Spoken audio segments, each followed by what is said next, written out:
कार्तिक पूर्णिमा एक ऐसा खास दिन जब कहा जाता है कि ब्रह्मांड हमें एक मौका देता है, एक मौका अपने अंदर और अपने बाहर दोनों जगह दिया जलाने का।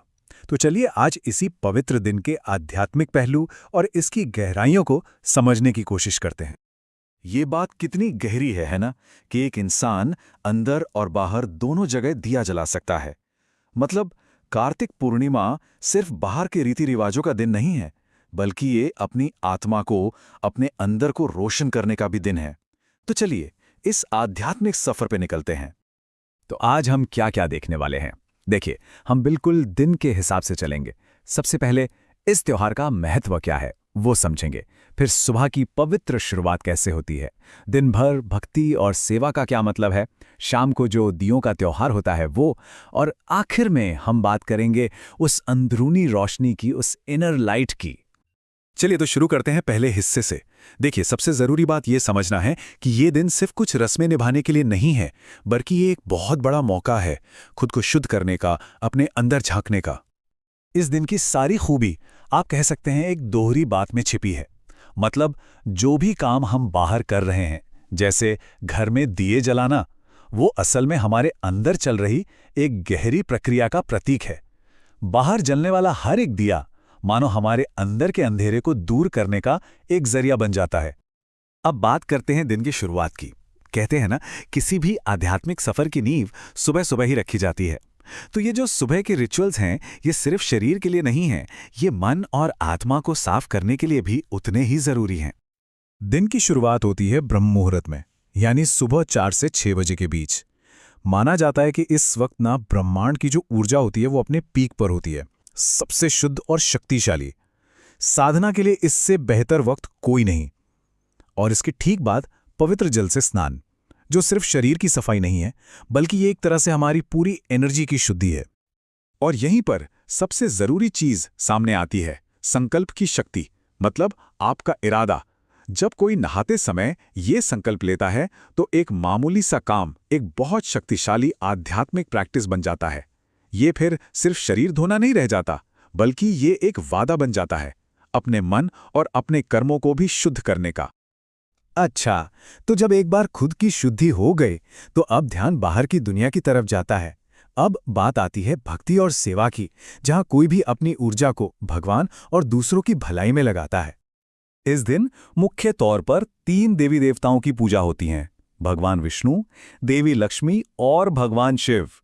कहते हैं कि भगवान विष्णु को तुलसी के पत्ते, देवी लक्ष्मी को खीर, मिठाई या खुशबूदार फूल, और भगवान शिव को दूध और जल चढ़ाना बहुत शुभ होता है। पूजा का एक बहुत अहम हिस्सा है मंत्र का जाप। ओम नमो भगवते वासुदेवाय, इस मंत्र को 108 बार जपना। ये एक बहुत पावरफुल तरीका है अपने ध्यान को एक जगह लाने का और उस डिवाइन एनर्जी से जुड़ने का। और ये 108 का आंकड़ा भी बहुत खास है। इसे कॉस्मिक हार्मोनी यानी ब्रह्मांड के साथ एक तालमेल का प्रतीक माना जाता है। भक्ति का एक और बहुत बड़ा हिस्सा है दान। इस दिन खाना, कपड़े या दिए जैसी चीजों का दान करने से कहते हैं कि बहुत पुण्य मिलता है। लेकिन इससे भी बड़ी बात है करुणा, यानी गाय, कुत्ते और पक्षियों जैसे बेजुबान जीवों को खाना खिलाना। ये कंपैशन का सबसे सच्चा रूप है। और अब हम पहुंचते हैं दिन के सबसे शानदार और शायद सबसे आध्यात्मिक हिस्से पर, शाम का दीपोत्सव।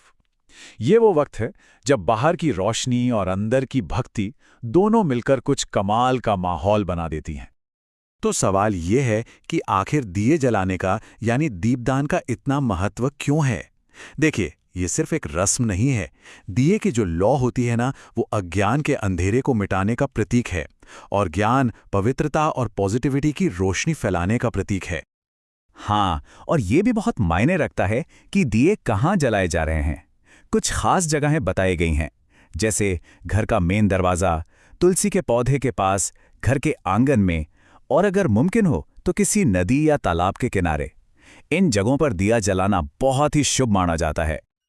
और सोचिए, जब यही दीपदान कोई एक व्यक्ति नहीं, बल्कि पूरा का पूरा समाज एक साथ करता है, तो ये देव दीपावली का रूप ले लेता है।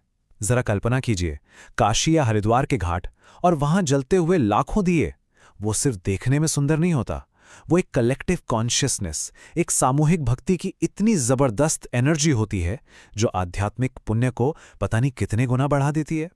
तो बाहर के ये सारे उत्सव और रस्में जब पूरी हो जाती हैं तो दिन का आखिरी पड़ाव हमें अंदर की तरफ ले जाता है। अब फोकस बाहर की दुनिया से हटकर अपनी पर्सनल, अपनी भीतरी साधना पर आ जाता है। रात की साधना धीरे धीरे बड़े सुकून से आगे बढ़ती है। जैसे ही शाम होती है, घर में दियों की रोशनी और धीमे धीमे चलते भजन एक आध्यात्मिक माहौल बना देते हैं। इसके बाद रात में चांद को देखना, जिसे चंद्र दर्शन कहते हैं, वो मन को एक शांति और ठहराव देता है। और आखिर में देर रात का वक्त पूरी तरह से ध्यान और मंत्र जाप के लिए होता है, जब चारों तरफ शांति होती है। जरा इस बात की गहराई देखिए।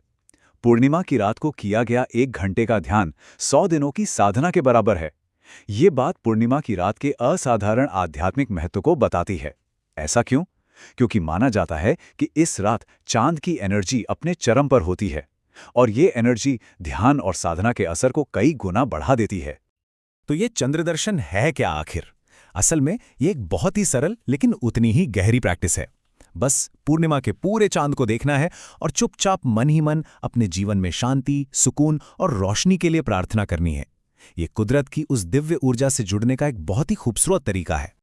तो हमने देखा कि कैसे कार्तिक पूर्णिमा का ये पूरा सफर बाहर की रोशनी से शुरू होता है और अंदर की रोशनी पर आकर खत्म होता है। ये एक मौका है अपने अंदर झांकने का।